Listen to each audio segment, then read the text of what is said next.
Hey y'all, it's Dr. Know-It-All. I am with Dr. Scott Walter again. We are going to talk about, I was thinking what we should call this is New Starship or Starglen or something like that, because if you combine these in the right way, we have a completely successful launch. And if you don't, we have a completely failed launch. So, Right. so anyway, so we have the comparison, but really cool. Within 24 hours, in fact, I think about 15 hours, we had two launches. The first ever of Blue Origin's New Glenn, and of course, IFT, Integrated Flight Test number 7 for Starship. Both of them went very well in some ways and did not go so well in other ways. So welcome, Scott. What's your initial thoughts? Well, let's say the same thing is you can spin it either way. And so let's play the game that we'll spin it both ways, that it was very successful or, they were a complete disaster. But it's kind of weird. I mean, it almost seems like 2 or 3 days ago, these launches happened. It's hard to believe they happened the same day because Blue Origin went off at 2 a.m. Thursday morning. We were up till then and then got some sleep, and then it was like a new day, but technically it was just a few hours after New Glenn. And there was quite a bit of excitement about that. I'm kicking myself. I could have driven to the Cape, but I went there Monday night and I scrubbed, and it was 3 hours there, 3 hours back. I was still kind of recovering from that. And the weather was iffy. And I just took the gamble. Oh, they're not launching tonight. And they launched of course. An hour later but still they went. And it was quite successful. When they finally got into the countdown, they went right for it. They had one delay, which was a heart stopper, because on Monday we constantly had to reset, and they had to reset because of a ship in the area. Right. And then at what, reset, 2 o'clock in the morning, right? 2 o'clock I mean, crazy. Yeah. Well, I think it must have been like a little bit after 1 or something like that, but something caused like a 30-minute delay while they kind of put it out. But they launched, I think, like 1:57 or something like that, very close to 2 a.m. And the one thing that everyone kind of commented about this is it seemed, and part of it was just like, the anticipation of just kind of waiting. Is it going to go? And it ignites and you're sitting there just waiting. It's like, is this thing going to get off the pad or not? Yeah, it's very slow. It's very slow. It was very, very slow. And that kind of brought up a question. Eric Berger, asked a question. It's like, what's the thrust to weight ratio? Yeah. And the thrust to weight ratio is, a very easy thing to do. All I had to do is know the thrust and know the weight of the vehicle at liftoff, and you just calculate that ratio. But nobody knew, because it's not that easy, because there are specs out there saying what the thrust is and what the weight is. Well, you know what it actually is. But because it seems to be so slow, I mean, like right here, we're getting ready. We're just kind of waiting for it to go there. It's launched. And it finally goes. And it's like, okay, it's really slow. It's really slow. What is it? So a lot of people took some guesses at it, and I went ahead and I did it 2 ways. One is I used the telemetry down the bottom. And the other thing I did is I measured the time it took to clear the tower, which, is like about 320 feet. And I got similar answers, which are in line with what Ozan Belek believes the real number is. So I was getting like close to 1.12, 1.13, basically 12, 13% higher than gravity. And he was saying it's 1.1. That's like the low end of where you want to be. Oh yeah, and especially for a reusable rocket, because they've less for a reusable rocket, more for a single. Yeah. Now. By the way, can I just pause for a second here and say how much I wanted to barf when I saw that they were doing things in miles per hour and feet? I was like, I couldn't believe everything. And it was a mixture of units. There was feet in one place and miles somewhere else, and miles per hour. I was like, really? And because the other thing is the leading zeros are throwing me off. I know. So they're going to work a little bit on the displays, but still, that is a beautiful. The mock diamonds going on up there. The color. Oh yeah, it's absolutely gorgeous. This is hydrogen, by the way, folks. So that's methane. Sorry, this is methane. This is methane. It's hydrogen. Yeah, but anyway, and hydrogen burns even cleaner. And, you won't see anything, but it's that beautiful. I mean, maybe that's why they call it Blue Origin. It's a really nice long blue tail. And so they made it through. They got into orbit. It's actually a very high orbit they went into. They went into MEO, which is basically middle Earth orbit, not like in Tolkien, but or medium Earth, something like that. So rather than low, it's somewhere in the middle. And it's a very elliptical orbit to test out their platform, which is the blue ring. Right.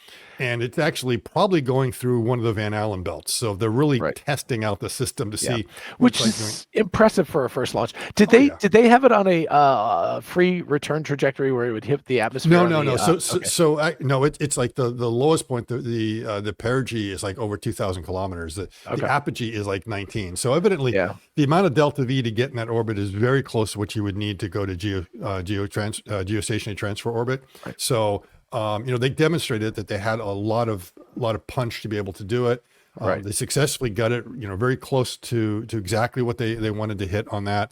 Right. And it didn't separate from the second stage. So that's why there's no return. So the second stage and the blue ring are basically up there and just kind of staying in the orbit. I assume they should be able to deorbit it because the blue ring has its own propulsion. It's both chemical and it also has ion propulsion. So it potentially could deorbit itself if it needs to. Right. Successful launch. The one thing again about the thrust to weight ratio is the Saturn V was like about 1.15. Right. And that was like considered on the low end.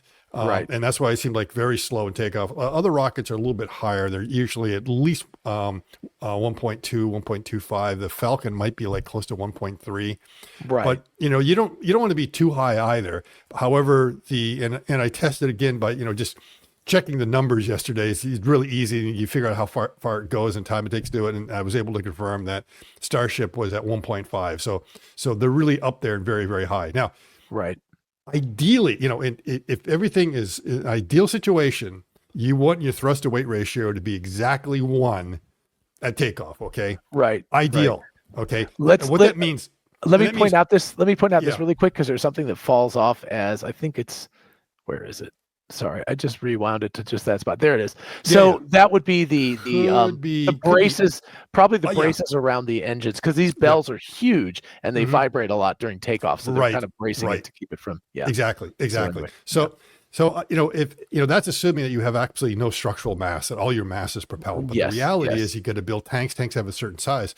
So when you go to optimize these things, you don't want to get that low. And like 1.1 is the absolute low end. Right. But they're going to be improving the thrust in these things. So this is like the very first generation. There's going to be upgrades. It's going to be improving a lot. When you go to reusability like Starship, you want to have a very high one. You want to have something like 1.5 because the whole optimization equation sort of changes. So if you're looking at an expendable vehicle, there's a little bit on the low side, but you'd be still a little bit higher to be able to do it. But they demonstrated that they can put something into orbit. Yep. And they were going for the landing. Well, you could see here from the graphic that they were trying to land on the feather. There's a barge up there. And so they were, so it was supposed to separate and then the lower stage. And that's the Jacqueline. So it's the drone ship is Jacqueline. It's an autonomous drone ship named after Jeff Bezos' mother. Yep. And now the surprising thing in this is that they said during the broadcast that they were going to be doing a reentry burn, but long-term, the intention is not to. Right. Which, of course, the Falcon 9 does it, and the Starship does not, and it's because the profile is a lot different. Right. So they did it on this one. I was kind of surprised they don't want to do it, and it seems to be that's where the failure happened because everyone thought they would probably make it down to the ship. It's just a question whether they would actually be able to land it. And I was giving them pretty good odds to be able to land it if they got that far, just because they already had some experience with New Shepard. Yeah. They know a little bit of what they're doing, but unfortunately, they rutted. The speculation, and I don't think it's quite right, is everyone thinks, it's probably sloshing around of everything because there's no boost back burn here. So unlike Starship, which had the problem of trying to light up the engines too soon afterwards, and you weren't able to get the fuel to go down. This thing is falling to the atmosphere already for quite a while. So should be no problem with sloshing or trying to settle the propellant. But something happened on the restart that you could see the engines were not performing. It was not slowing down, and the color looked kind of funny. It's either engine rich or fuel rich or something like that. Just notice, by the way, notice the velocity is increasing very slowly on the upper stage. It's kind of ponderous. I mean, it's still only going 6,000 miles an hour or 10,000 kilometers an hour. Yeah. At 6 minutes in, it's crazy. Right. And what they do is they do something called the Oberth maneuver here, which is what you want to do is that they actually they're trying to get up as high as possible and not really have that much velocity. And then they're going to actually dive back down, because you'll notice at some point they start to go back down, and then suddenly they're at like 100 kilometers per hour for a long time, or 100 miles. I think it's miles, not kilometers they have there. So they actually go down. And so as they're falling, they're picking up speed. And with that, they're then putting the extra delta V they need to do in there. And then there was 2 burns that they did with the upper stage. So they were able to do a successful relight of the upper stage and demonstrate that in order to be able to achieve the orbital parameters. Because that's a, that orbit is way out there. Yeah. Extremely eccentric, and obviously they could do a very small burn at the apogee, and circularize it, and they could have MEO is pretty cool. That's actually a big advantage that they have over Starship in terms of, because Starship is So, sorry, folks, that I keep disappearing. I don't know why my camera's cutting out. But anyway, you can see it's very ponderous in terms of the increase in velocity. I think all we get for the rest of this entire launch is just this graphic, which is boring. But I think they do have a little bit of the landing burn before it ruds, right? I think we get a little bit of that. Yes. So it's not the landing burn. I think it's the reentry burn. Sorry, the reentry. The reentry burn. So they're getting kind of close there. They're coming on down. And then then at some point there it is. Okay, there we go. So light up, and then you're looking at that, and it's just like, okay, what's happening to the speed? Things were getting a little bit glitchy on there. It's hard to tell when they're slowing down. I mean, it looks like it is. The statistics or the metrics show that it actually slowed down at 42.85 miles per hour. So it did slow down, but then I think they lost it. And then you remember part of the slowdown could be a couple things. Is like the engines were producing a little bit of thrust, and you are in the atmosphere at that point, because that's why it's called a reentry burn. Because you're starting to get a little bit hot, and you want to slow it down. So they wait till the last moment when they really have to do that. Right. Yeah. So anyway, extremely successful. I mean, geez, holy crap! On the first launch, and they were not expecting the recovery to work. I mean, they said that's that will be icing on the cake. The main thing is that they were able to actually get into orbit their first time. And I can sort of understand why NASA has had a certain amount of confidence that they were going to launch Escapade on the first one, but because of timing and some delays, they didn't do it. Because it's not really about demonstrating that you can successfully reuse the booster. It's demonstrating that you can use the booster.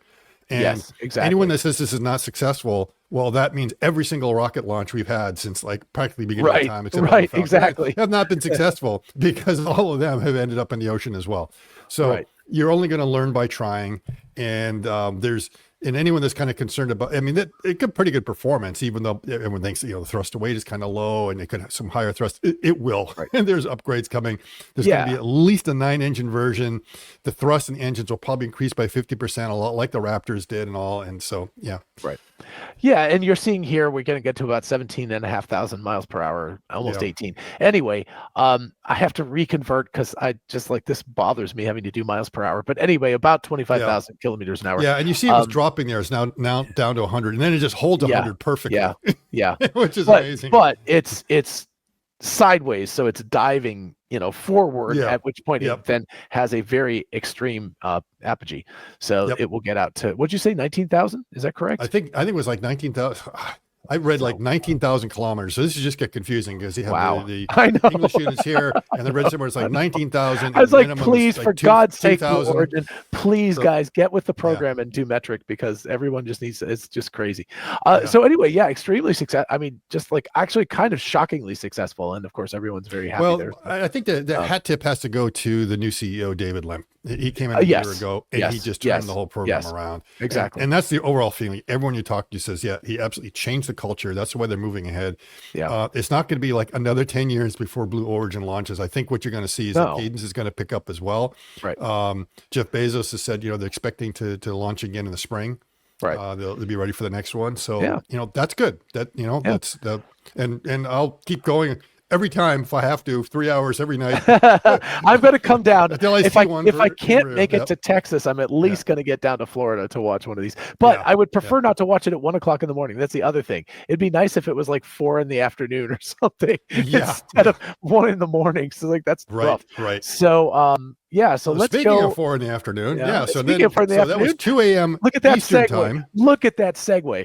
Then 4 p.m. and ended up being a little bit later than 4 p.m. But that was the window. I think it ended up being closer to 5 p.m. local time central. So everybody watch how fast this thing gets off the launch pad versus number one. IFT number one was super slow, but also Blue Origin. This thing is way faster jumping off the launch once pad. You get first movement here, which and it's hard to tell when T0 is on these things. I know because they never seem to move at T0, and then you have to kind of. But once you see the first movement and once it goes off, it gets up and out of there. You can. I did the quick calculation and ran it through, and it's like, it was 1.5. So I run the numbers a couple ways. You can look at the speed and the altitude there.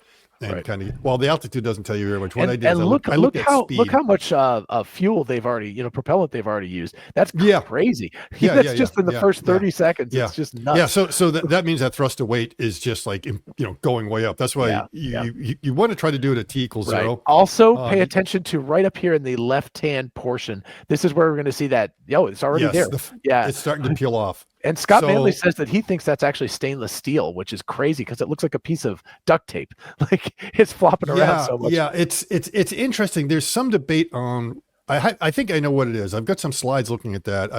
I've been talking to a couple people, and Ozan ran a quick calculation because at that velocity, at that point, and at that altitude, right. Basically, the dynamic pressure that it would be experiencing at that point might be about the same as like driving in your car.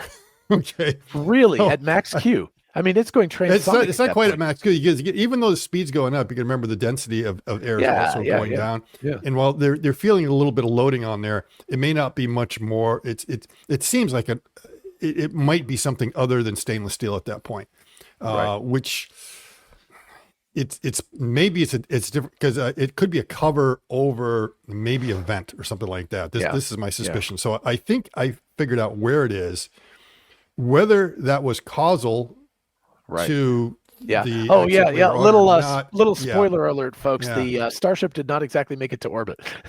Yes, it didn't do it. So we don't know if that was a cause or effect of what may have been some issues with it, or just coincidental. But my feeling as an engineer, whenever you see something like that, because as soon as I saw it, I was concerned. I thought, something's gonna be bad. So then what happened? So there's no such thing as a coincidence in engineering. And you've seen a lot of Mentor Pilots episodes. And every time there's a disaster, it's not because one thing went wrong, it's because like 3 things went wrong. Always say that about accidents. There are more than one proximate cause to an accident. Yes, never just one. And usually after the accident investigation, they find a bunch of other things that while they did not cause the accident were things. Look at that hot stage. Attention. That is, also, by the way, SpaceX, Starlink, the views are infinitely better than what we had with Blue Origin. So exactly. We're spoiled. We're at this point we're really spoiled with everything you're getting there. The one thing is, like, let's forget about what's happened up to this point. The launch is perfect. I mean, they've nailed how to do a launch. It's like one of the best launches yet. Everything one engine being out on the booster, but no big deal. Well, that was on the return, and this is I'm going to point out. This is not a failure. This is actually a success. That what's happening right there. So they went up. That hot staging was just so perfect. It looks like some of the best hot staging. So they've got that down as well. Now on the boost back, as we see, we lost one engine going in the boost back. Now the thing to point out is one of the engines that's on there actually is from IFT-5. So it's one of the recovered ones. So we've done a reflight. I don't know which one it was. It wasn't one of the gimbling ones. It's on the outside ring, and so that never failed. Okay, so it wasn't one of those. Okay. Yeah. So they probably didn't want to stress it too much to have too many relights. So you had the one that was on the outside. I love that. I love the hot stage ring. By the way, this is, I think, the last time we'll see that. Right. Yes. I think that next time they're going to use Booster 2. That is just like, that's some sort of epic Stanley Kubrick's 2001 shot, right? It's just, it's incredible. It's a beautiful, absolutely beautiful shot. Okay. Yeah. So if you remember in some of the earlier, I think, IFT 3 and 4, there's all sorts of issues on the restart on going back and engines out. And it's all about, the sloshing and then ice that was getting caught in the filters and all these things that were causing these problems. And so when you saw that engine go out, you're probably like, uh-oh, here we go again. Yeah, exactly. More than likely, what it is that, they have very strict parameters on lighting up these engines that they're monitoring. And if one of them is out of spec, they just won't start it. Right. So it wasn't that engine rutted. It's just that they said, we don't like what we're seeing. We're just not going to start. Yeah. Yeah. And, exactly. and it comes back. And then as we're going to later see, when the recovery happens, when the catch happens, so pay attention to this guy over here, because there's flames the next time we see it, I think. So yes, we don't see it now, but we're going to see it later. I think after the catch is when all that stuff kind of comes up. So everything seems to be fine at this point. Right. And we're starting to get the recovery coming on here. Now there's a boost back, but there is no reentry burn. Right. So it's a little bit sturdier as far as being able to handle the pressures coming in. And we're going to see when it's coming in, it's like, it's bright orange. Yeah. Because the basically the bottom end is acting as a heat shield. Right. And also simply incredible. It goes right back through its launch plume. Like you'll watch it coming the only cloud in the sky, the man-made one. Yeah. It's incredible. But I mean, it's like so accurate. It goes up and it comes right back down. It's like right back. Well, it's right where, exactly. That cloud didn't move. Yeah. So it goes through there, plays a little bit of peekaboo when it finally shows up. And so the main thing is to look at the restart. And the restart is really quite impressive. How well it goes, and that. Now the other thing that really impressed me is that listening to it, I think it was here it is. Here's the cloud. It's coming into its launch plume. Yeah. Around the 2-minute 30 mark, they already said they were committing to go back to the tower. Yes. The tower was okay. Yes. Now my understanding was that they had up to like 5 minutes to make the call for the tower. Right. And a lot of the guys that were working in the tower, like 5 minutes, it's barely enough time, Yeah, it's like a blink. exactly. So the feeling was they would always need it. Yet they're telling within 2 minutes and 30 seconds, we're clear to go. So that's how much improvement they've made.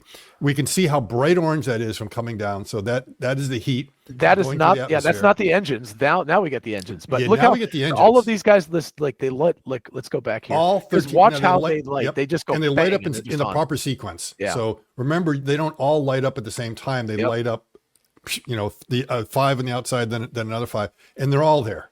Yeah. So that shows that engine did not rud. That was just a decision by the computer not to do it. Right. And the main thing is how kind of clean it comes in here, and just we're going to do a comparison with the last catch, and you'll see that this thing is so much more refined. Yeah. Of course, not so many flames at the end either. So. Yes. So and look at it. It's penduluming, which is crazy. It actually pendulums at the end. Yep. And the other thing is that's purging the lines when they're all done. So you're going to get a little bit of that. But when you compare it to IFT5 is belching like a dragon coming down. Just like, do you want to pause? And let's pause and go over here for a second. Yeah. So let me see if I can maybe blow this up a little. Yep. So this is a comparison of Starship 5 and 7. By Silicon Valley owners. Oops, sorry. Let me turn off the audio. There we go. Yeah, you can see how 5 is just belching coming on down. Yeah. Lots of flamey things, a bit more. If you look at the flame, it looks like it's about to hit the tower too. I mean, it looks really and the flame is much broader. It's very orange. It doesn't look like it's burning very well. So it's, there's a little bit of problems. Look how clean and how beautiful 7 is over there. It's a much smaller, more collimated flame. The color is absolutely perfect. And even when they shut the engines out, the outer ring, it's like a quick little puff as opposed to look like the whole thing's on fire. Right. So, and that's what you expect, because they when they do the shutdown, there's going to be that little bit of purge of the lines. It's just going to result in that, but it's not as scored and blackened as IFT 5 was after the fact. Right. So it's impressive on how much improvement we're seeing just in those catches.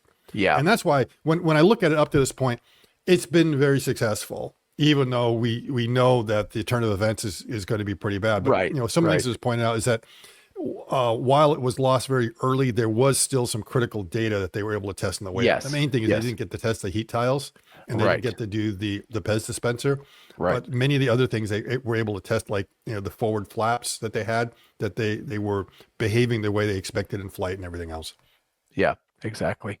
Yeah. And really cool. And by the way, a shout out to John, Tesla owners. So, so let's go back to here. So anyway, so we've got the catch, we've got the penduluming, and let me skip forward. Beautiful mechanical. So actually, it's like around 8 minutes. Actually, I'll this with engineer's dream, just watching this, like, oh, awesome. Check out the rear drive there and all that, and you just sort of seeing how it's adjusting to get itself in position. So after it gets caught, it comes out and it moves the pins a little bit to rotate the vehicle to get into the right position. So here we're kind of let's go back a little bit because we've got all 6 engines running right now on the upper stage, and everybody's watching the booster and not the upper stage. But we're at 17,000 kilometers per hour. We will want to get to about 25, and we never get there. But anyway, so at some point, that first sea level engine goes out. That's a bad sign. That's already a bad sign when that happens. No one really noticed, but that shuts down. And then you start, and then see this as soon as. And here you can see right here you can see flames. You can see flames coming out of there. You see the flamey things. And when it said like there was a problem with the star cams, I'm like, oh. Yeah.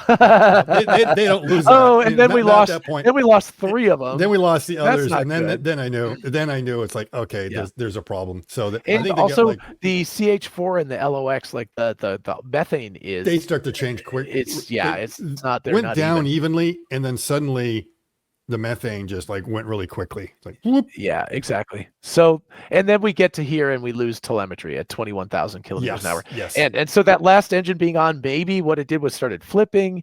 Maybe it just lost telemetry. See the attitude of the ship was changing a little bit. It was a little bit hard to see in the live stream when it's there, but the attitude of the ship suddenly went a little bit wonky. Scott Manley went and compared not him, but somebody else I know. He said that someone compared time as there's 3.5 minutes between like here, so it's like 11.5 minutes when the actual run of the Starship happens. So there's a big time gap. So the theory was that we were talking about a flight termination system, but if the ship was out of control spinning or something, I don't know that they would have been able to send that command. This is kind of the debate, because the FTS is supposed to be pretty much self-executing. Okay, so that's true, I guess. But there's literally self-executing. Is that some people, I've heard different things. A lot of people say at that point, now that they're above the atmosphere, even though they're not in orbit and they're still burning the engines, at that point they may have safed the vehicle. So they may have decided at this point you don't need FTS. It's others actually like, no. FTS is everywhere. Right. The others are like, no, we think FTS goes all the way through SECO at least until you get in there. So it's not quite clear what's going on. I hear the call out usually. They're usually like FTS safed. It's usually like about 30 seconds before they get to orbit. So I don't think they would have. Okay, so but they're not. They weren't even close to orbit. So that would be the thing. Is that So at this point, I'm not sure. So we didn't hear anything about. So I assume it wasn't safe. So if it's not safe, what's going to happen is that as soon as the vehicle realizes, hey, you're not where you're supposed to be, it might terminate. But the big question is, when's the best time to terminate, or to terminate at all? Well, that's a decision, and that was a question, because if this was actually terminated, there's a question of whether that was a good idea, because it might have been better just to dump it in the ocean, because we're going to see here in just a second. It's quite spectacular what happens. So this apparently happened. The other event happened about 8.5 minutes in. This event happens at about 11.5 minutes in. And that is somebody in the Caribbean who had a camera. Okay, this is actually, I know which one. This was like a Disney Cruise Line. And props to the people who did it, because they actually knew what was going on. They knew it was Starship because they were actually looking for it. So they were there. Whereas a lot of the others, everyone's like, oh my God, it's the end of the earth. What is that? You had no idea. So at least these people were self-aware that, we're going to see something in the sky that you weren't expecting this stuff. Exactly. But by the way, this is why I don't believe there's any UFOs. At least not the classic kind, because there is no way with the number of cameras we have around right now that anyone would miss this. We've got all these. A lot of people saw it. A lot of people, and we have a lot of satellites that just decay like that all the time, and people get these spectacular shows. They're not quite as spectacular as this, but every now and then you will see it, and everyone goes, "What's that?" And it's like, "Oh, it was the Falcon 9 upper stage, coming in." So that's quite common. Yeah. So then let's finally take a look at this one. This is the aftermath after that explosion. This is the Turks and Caicos, as AP says. Yes. And so, a little dangerous. The Turks and Caicos is way out there, kind of on the eastern end of the Caribbean islands, but still, you probably don't want these things coming down close to your house. Right. Exactly. Now we don't. It looks like it's still going to be trapped, because it looks like it's just about to fall in your backyard. Yeah, but that's it's still high very, very high. It's still way in the upper atmosphere, and it's still probably traveling quite a bit. Now, there could be some lighter objects that don't have the momentum to be able to continue on, And there were a couple reports of maybe some damage that they're investigating. You don't know whether it really is. It could be some guy who just wants to make an insurance claim. Yeah, so exactly. There's some, but I haven't heard any credible things yet, except that, they're investigating right now. The FAA has grounded Starship until the investigation is over. Yeah, which is reasonable. And basically, it's going to be a SpaceX-led investigation, just kind of like the last ones. Yeah. And the thing is that there were a lot of airliners that were diverted because they had to be a bit concerned. And now Amy had a nice post kind of talking about it, reminding when this stuff is so high, it's like, well, it looks like it's right next to you. It wasn't really a threat, but what they do is it's like, still, we're not taking any chances. No. And the problem with this is it's not like it just falls down in one piece. It's like this gigantic swath. It scatters. And so they couldn't, the airliners couldn't cross through that path, which meant that they had to exactly. Yeah. And now maybe a lot of stuff burns up before it gets into the lower atmosphere. Well, maybe some of it does. No. There's some big chunks in there, like the Raptor engines, those that might actually make it all the way down. There's some things that are going to come down. So you just don't know. It depends on how big the pieces are. The upper stage of the Falcon 9 has been known to land in people's backyards or farmers' yards in different places like Australia and a few other places, which is why they have to control when it comes down to try to make sure it falls. And they're Point Nemo or something as close as exactly, like out in the middle of nowhere. This, by the way, I think this is fascinating here. The number of different colors. This is all, the orange stuff is clearly something that is interacting with the oxygen and nitrogen in the atmosphere. The green is probably something like copper. It's that's what I would assume is this is copper. And the orange is probably steel. I think the steel is going to burn like that. Okay. And then we've got white. So it's fascinating how there's, it starts to differentiate in terms of coloration of the different elements. So, but absolutely. I mean, damn, that would have been quite the spectacular thing to look up and see over the skies. Yeah. So a little bit terrifying. But again, you didn't know what it was. Maybe, it could have been very frightening if you had no idea that this was related to Starship and you just suddenly see that show up in your sky. You might have thought it's like, oh my goodness, it looks like World War III has just started here. What's happening? Is this a missile intercept? What's going on? Right. So, so we had, like I said, new Starship or Starglen or something like that. But half of it was perfect and half. So one of them got to orbit, the other one landed a booster, and between the two, they did really well. Yeah. I don't know. What other thoughts do you have? Well, I guess it's sort of interesting to see the progress that they've made in many other areas. To find out whether that was like a small glitch or a very silly thing that went on there, or is that getting fixed with all the upgrades? Because they're jumping ahead really quickly, and it looks like maybe the end of February, if the investigation doesn't sort things out, will be the next launch. That next launch is going to be probably going to have to be the same as this. I mean, I think they were hoping that if this went well, that the next launch, they might have actually put satellites up into orbit. Right. But I don't think they could do that yet. I think they have to pretty much go through this whole phase again to check out the PEZ dispensers working right, check, to double check that they can restart in orbit, which means they would be able to do orbit. And then you can go ahead and attempt to go into orbit and then do the deployment. The next one, as you mentioned, is going to be the new booster. And in that booster, they're going to be integrating in the new ring. Yeah. And I'm not sure if they're going to Raptor 3 already at that point or not. Right. And I think it's important. We may have glossed over this earlier. The Starship was Gen 2 Starship. So bigger fuel tanks, smaller payload bay, huge number of changes. So it's not really surprising. This was some changes to the engines as well. So this was a whole new ship.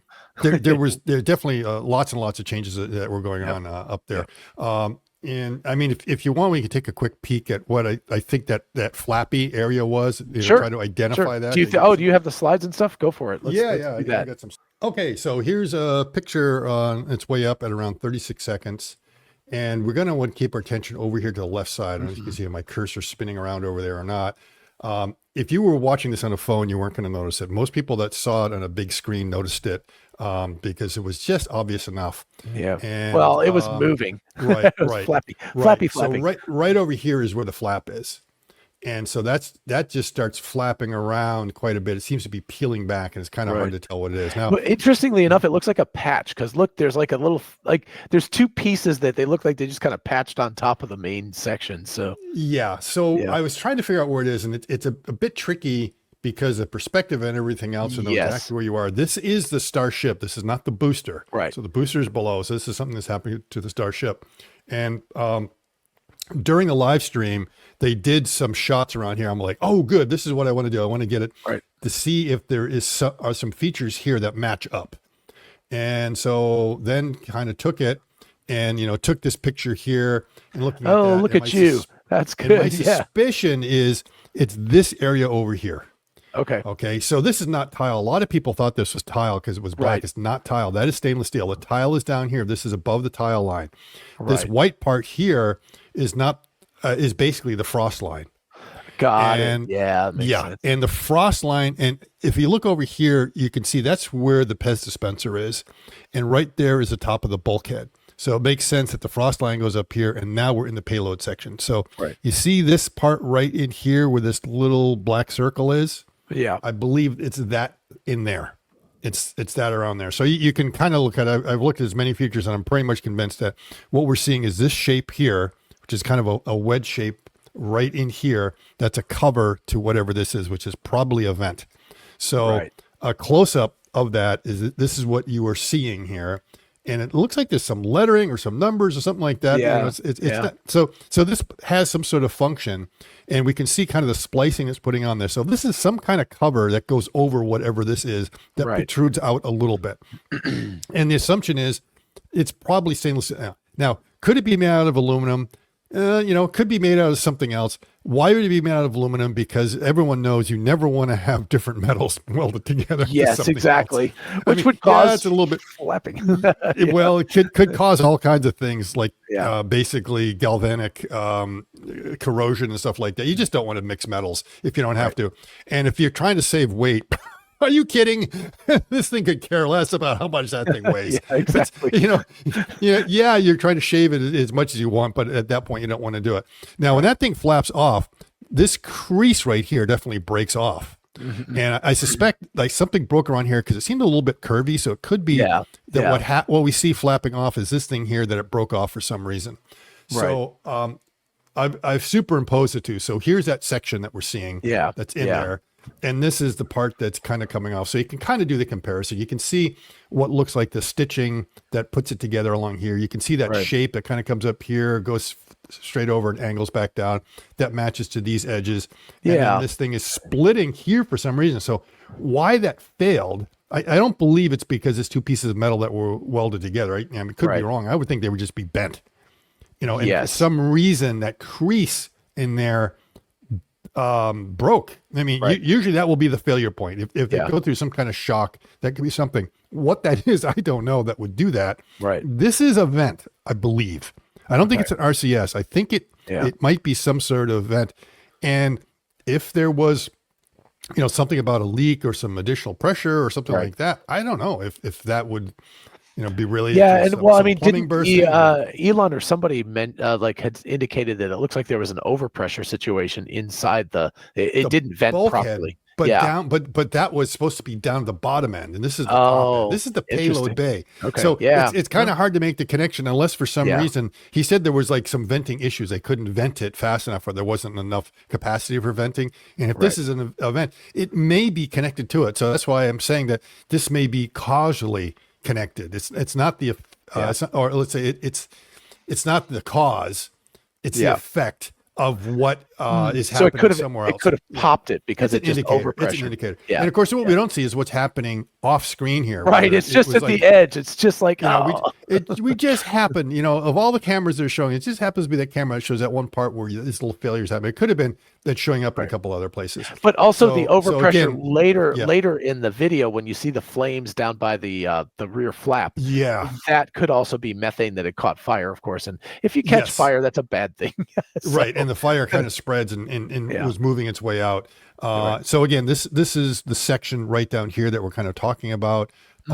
It's not this black section. I mean, it's very hard to tell, but it looks like from where the camera angle is, we don't see that. We sort of see the bits that are going on down there. Yeah. Yeah. Okay. Yeah, very interesting. So, but I actually just watched. Speaking of Mentor Pilot, watched a video recently. I can't remember about an airline. It was a horrible thing where they had a fire on board and didn't take it seriously, didn't turn around fast enough, and everyone burned up. And he was saying that the worst thing you can have in a situation like flight or something is a fire. He's like, it's worse than having an engine out. It's worse than, and I was like, well, here's that situation. You don't want a fire aboard your spaceship. That's a bad thing. Right. Yeah. Right. Yeah. Yeah. So I don't think it's because it was necessarily installed wrong. I wouldn't be surprised if there was some other act, but it is interesting that happened around T plus 20, 30 seconds that, whatever is happening is kind of causing that thing to want to peel back. If that is stainless steel and that was kind of a venting situation, then it would make sense that the overpressure, like as the atmospheric pressure reduced, somehow it wasn't able to escape, and that pops the weakest point, right? You got a balloon, right? It's like super pressurized. Exactly. And the question is, if that was stainless steel, it's hard to believe it would have been flapping around like that. So maybe it was some other kind of cover that kind of blends in with that color. Maybe it is like just plastic or something like that. But in any case, it looks like it was the weak point, and it went. It was the weak point, because once it went back, I mean, I could understand it, slowly peeling back, but the way it was doing that, I was like, come on, is there really that much breeze going on there? Now, at one point, it stops flapping, but it's in the bent position. Right. So it clearly got bent back, and then it sort of hit the yield point, and then was stuck there. So a little bit, after the hot staging, the atmosphere goes away, and you don't see it vibrating anymore. So you can see a point when, obviously that happens after max Q. Before then, it starts flapping more and more and more. Right. Yeah, so really fascinating stuff. As far as New Glenn, unfortunately, since we couldn't see jack squat, we have to be a lot more creative in terms of our guesses as to what was going on. But it definitely appeared from the telemetry that as that not boost back burn, but reentry burn was happening, it got midway through that, and then it was gone. And the likelihood is, you've got a hypersonic re-entry burn. That is not, you can simulate all you want, but you're not going to get real results until you get real data. And the likelihood is it just got too hot, one of the engines failed, it started spinning, who knows what happened. There's all kinds of things that could have happened. So there's you can simulate as much as you want, and you can do all sorts of ground testing as much as you want, but there's nothing like flying. Exactly. You've got to go up to test it to get the real data, and that's why I'm glad Blue Origin is finally kind of moving ahead, and that we'll start seeing more launches out of them. It's going to be an exciting race. And then don't forget Rocket Lab. They'll probably have maybe by the end of this year, probably early next year, maybe like the Neutron. That would be cool. That's also going to be a pretty big booster. Right. Yeah. So this, I think, as I was a child and you were a young person as well, I remember this whole thing, like in the end of the 60s, it was like rockets are just going to keep getting bigger and bigger. And then they didn't. And now it's like, finally we're getting, 50 years later, we're getting the dream is coming true. We're finally getting back to these massive rockets taking off, and it's pretty cool. Yeah. And they're just starting, and what they've got on the drawing board is just amazing. Now, I've seen a lot of those things on the drawing board, again, growing up as a kid, these monsters. I'm trying to remember what was the one that was going to be that ocean one with huge engines. Was it Sea Dragon? Sea Dragon. Yeah, I mean, there were just some crazy ideas, and of course, they never even came closer. There was also one called the Nerva, but I think that was the nuclear. Oh, that was nuclear. Yeah. But the Sea Dragon was crazy because they had to put it in the ocean and tip it upright because it was so big that they couldn't even put it on a road. That was just unbelievably. It was like one engine and just bigger than, had more thrust than than the Saturn V. I mean, just incredible. And they had to launch it out in the ocean just because it was the only place that would be safe enough. Right. Well, I think it was too big. They couldn't fit it on roads or anything. There have been absolutely no way. And so these were, fantastical ideas that people had that never came to fruition. But in this case, what you're sort of seeing that gets leaked out, or what they show, I believe they really are going to do that or attempt to do it. So we know Blue Origin has, after New Glenn, also New Armstrong, which is going to be, taller than a Saturn V, could rival Starship in some categories. It will be also kind of impressive. And of course, we haven't seen what this block 2 that's coming up is going to be amazing. And then there's another block after that. And I'm sure there's even another one, it's like they keep on making. Oh, you're talking about SLS? like no. Forget about for Starship. SLS is yes, dead. yes. I would be maybe we see them try to do Artemis 2. I'm dubious that they even do Artemis 3. Well, because that's going to require a whole new launch structure, and I think that's just everything. It's just taking so long. They don't know about the capsule themselves, so they might. They sunk so much cost into it right now, and since they have it, they might say, let's just go ahead and at least get that, and then send the astronauts around the moon so we can claim that we did it, and we're up there for a while. But they've got to work at the problem with the heat shield. But there won't be, Artemis 3 is it, because I think that's all that things were kind of slated. They had the engines and everything else. That would be it. But I'd be surprised, depending upon where they are, they might just say, we're just throwing away money. I mean, it's a tremendous amount of money. Yeah. And it's so slow. It's so far behind that by the time they really get going, you're going to have 2 vehicles you could potentially use. Yeah. And the outcry is just going to be, why are we spending the money when clearly this is what that whole program was designed to do, to bring the cost of launch down by having a commercial and either New Glenn or Starship could easily fit in their fairing a kick stage plus the command module. So then you could take them up to low Earth orbit, middle Earth orbit, and then launch them. Point out about New Glenn is that one of the advantages that New Glenn has over SpaceX is the size of that fairing. Yeah. So they, it's about the same lift capability of a Falcon Heavy. Yeah. But the Falcon Heavy has the same fairing as the Falcon. It's the Aladdin problem.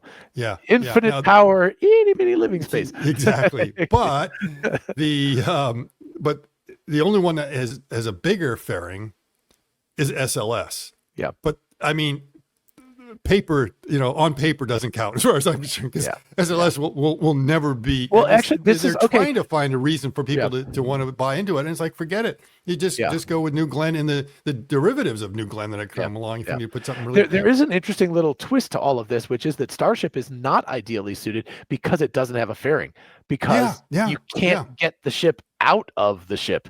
It's like stuck in there. Exactly. So, I mean, eventually, so right now they have the Pez dispenser, probably because that's one of the smartest ways to do it without the integrity of the vehicle being questioned by having this really big thing open up. Yeah. Well, so I'm almost thinking back to, speaking of old movies, I'm thinking of, You Only Live Twice, the James Bond movie, where the bad guys had the big thing that would eat the other ships. That's Neutron. That's Rocket Lab's Neutron is exactly that. Because it's like everyone else's $1 million. Yes, everyone else's fairings, they deploy and they fall in the ocean, stuff like that. And what happens with the Neutron is that its fairing opens up, the second stage pops out, and then it closes back up and it comes back down. So they bring the fairings home, and it's exactly like that Spectre rocket in You Only Live Twice. It's right out of James Bond. It's absolutely love it. Yeah. Well, Peter probably thinks it's awesome. So it is, because that is the absolute thinking out of the box solution.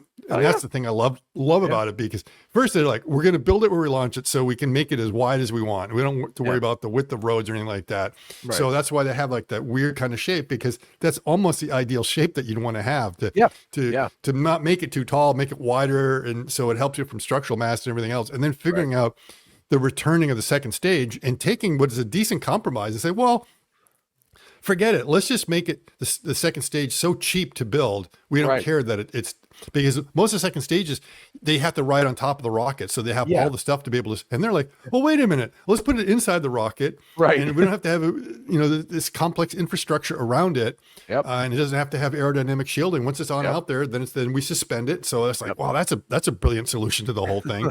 And then the fairings, we don't have to recover the fairings, because it just opens up, we pop the thing out, and now the fairings, because they're part of the first stage, they close up. And then that makes return even better, because now you have this nice aerodynamic kind of flow going around the vehicle. It's easy. So it's like, everything about it is just brilliant. Yeah.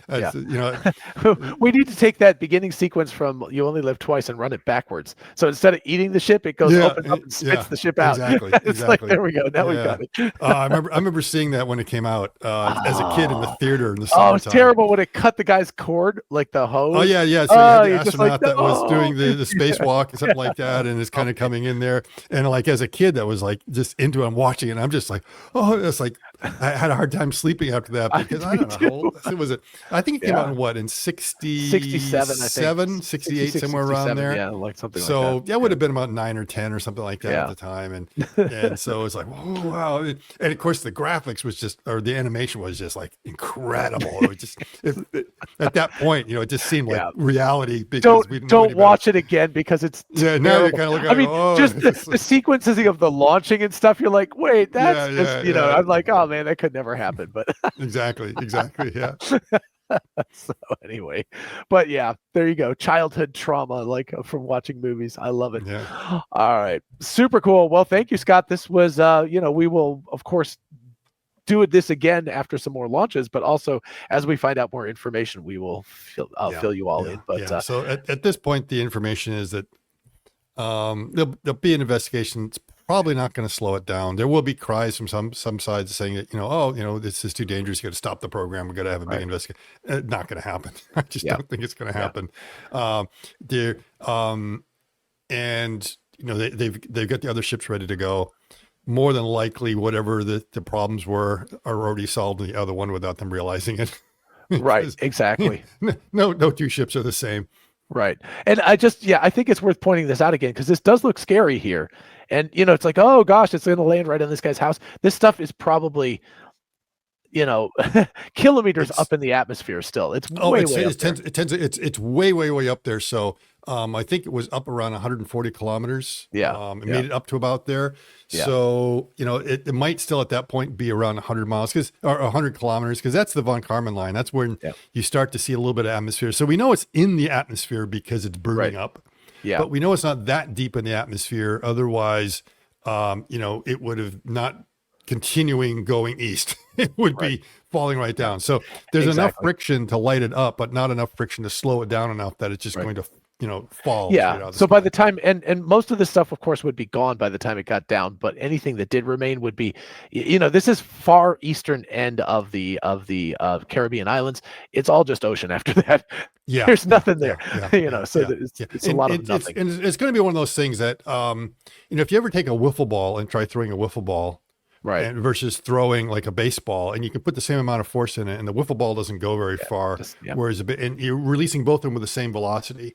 And the reason is because wiffle ball has no inertia. It's very quick to slow down, and that's it. Whereas something that's a lot heavier is going to keep on going.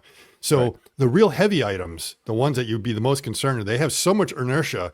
They're just going to keep blasting forward. It's going to take a long time to slow them down. The lighter ones, they're going to be stopped in their tracks and going to fall. But then you don't have to worry about them because they're light. So like the tiles that are going to be coming off, they're just going to those things they're just going to float down or something like that. They probably won't burn up because remember they're designed not to burn up. But they're also incredibly light. They're incredibly light. They're incredibly light. And the question is how long they could keep that kind of inertia going against the the force of friction, stuff like that, without it's just like it's just slowing right down.